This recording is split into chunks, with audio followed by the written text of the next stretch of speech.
আজকের কাহিনীটা সাংসারিক, অর্থাৎ এরকম নারী যদি কারো জীবনে থাকে তার জীবন অবশ্যই উন্নতির পথে চলবে। তো আজকে কাহিনীর নাম অর্ধাঙ্গিনী। আর এই কাহিনী শুনে যদি আপনাদের পার্সোনাল লাইফে এরকম থেকে থাকে, সত্যিকারে আপনারা খুবই ভাগ্যবান। আর এরকম থাকা জরুরি, থাকলে অনেক ভালো। তাহলে নিজের চিন্তাটা কিন্তু অনেক দূরে চলে যায়, মানে অনেক শান্তি পাওয়া যায় মনের দিক থেকে।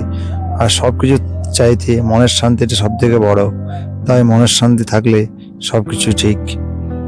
তোমার সবকিছু থেকেও যদি মনের শান্তি না থাকে, তাহলে থেকেও না থাকা, তাহলে জীবনটা যেন অসম্পূর্ণ থেকে যায়।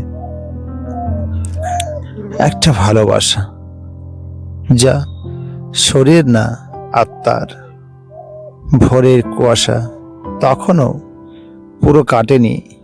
গ্রামের সরু রাস্তা দিয়ে সাইকেল চালিয়ে স্কুলে যাচ্ছিল রোহিত। হঠাৎ পিছন থেকে ভেসে এলো মেয়েলি কণ্ঠ। এই শুনছেন, একটু থামবেন? রোহিত ঘুরে তাকালো। নীল শাড়ি, কপালে ছোট্ট টিপ, চোখে লাজুক ভয় মেশানো দৃষ্টি। একটু বলবেন স্কুলটা কোন দিকে? রোহিত হালকা হাসলো। আমিও সেদিকে যাচ্ছি, চলুন। সেদিন ওই প্রথম দেখা, প্রথম পরিচয়। রূপা ছিল নতুন টিচার, শহর থেকে গ্রামে এসেছি। আর রোহিত গ্রামের ওই ছেলে, সোজা সাপটা, শান্ত স্বভাব। প্রথম কয়েকদিন শুধু নমস্কার আর ধন্যবাদ এই বলে দিন কাটাতো রোহিত। তারপর ধীরে ধীরে একসাথে চা, স্কুল শেষে হাঁটা, নানান গল্প, হাসি। কখন যে বন্ধুত্ব ভালোবাসায় বদলে গেল কেউ বুঝতেই পারেনি। একদিন বৃষ্টিতে ভিজে স্কুল ছুটি। রূপা বলল, আজ খুব ঠান্ডা লাগছে। বলতেই রোহিত নিজের কাঁধের গামছা তার মাথায় দিল আর বলল, তুমি ভিজবে, আর তুমি ভিজলে তুমি অসুস্থ হয়ে পড়বে, আর তাতে আমি অনেক কষ্ট পাব।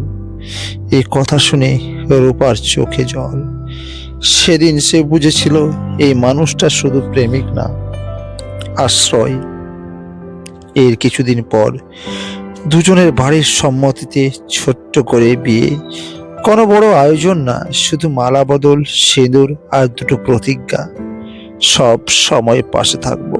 রূপা বলেছিল, তুমি আমাকে কখনোই একা ছেড়ে যাবে না তো?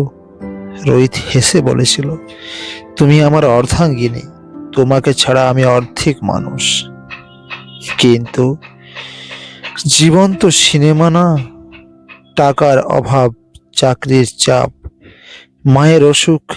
একদিন রোহিত কাজ হারালো। সে ভেঙে পড়েছিল, রাতে চুপচাপ বসেছিল। রূপা পাশে এসে বসলো আর বলল, তুমি হারলে আমি জিতবো কিভাবে? তুমি দাঁড়াও, আমি কাজ করব। না, তুমি কষ্ট করবে না। স্বামী স্ত্রী মানে অর্ধেক অর্ধেক কষ্ট, অর্ধেক অর্ধেক সুখ। রূপা টিউশন পড়াতে শুরু করলো, সেলাই করলো, সংসার সামলালো। রোহিত বলতো, তুমি না থাকলে আমি শেষ হয়ে যেতাম। কথা শুনে রূপা হাসতো আর বলতো, আমি তো তোমার অর্ধেক, তুমি পড়লে আমিও পড়বো। হঠাৎ একদিন দুর্ঘটনা ঘটলো, তাতে রোহিতের পা ভেঙে গেল। মাসের পর মাস বিছানায় সে নিজেকে বোঝা ভাবতে লাগলো। আমি আর কিছুই পারবো না রূপা, তুমি অন্য জীবন বেছে নাও।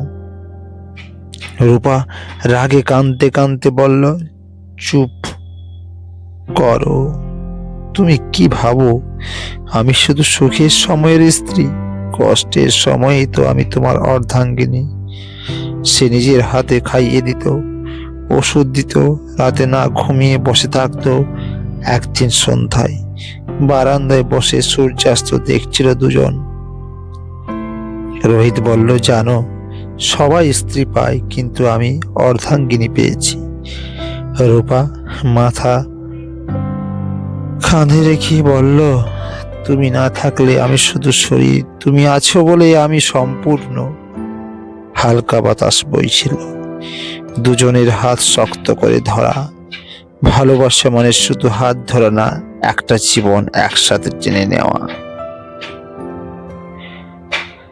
যে নারী তোমার সুখে হাসে আর দুঃখে লড়ে, সে শুধু স্ত্রী নয়, সে তোমার অর্ধাঙ্গিনী। আজকের কাহিনীটা আশা করি সকলেরই ভালো লাগবে। আর এই গল্পটা শোনার পর চ্যানেলটি সাবস্ক্রাইব করবে, বেশি করে শেয়ার করবে, যাতে পরের গল্পটি শুনতে পাও। ভালো থেকো, সুস্থ থেকো।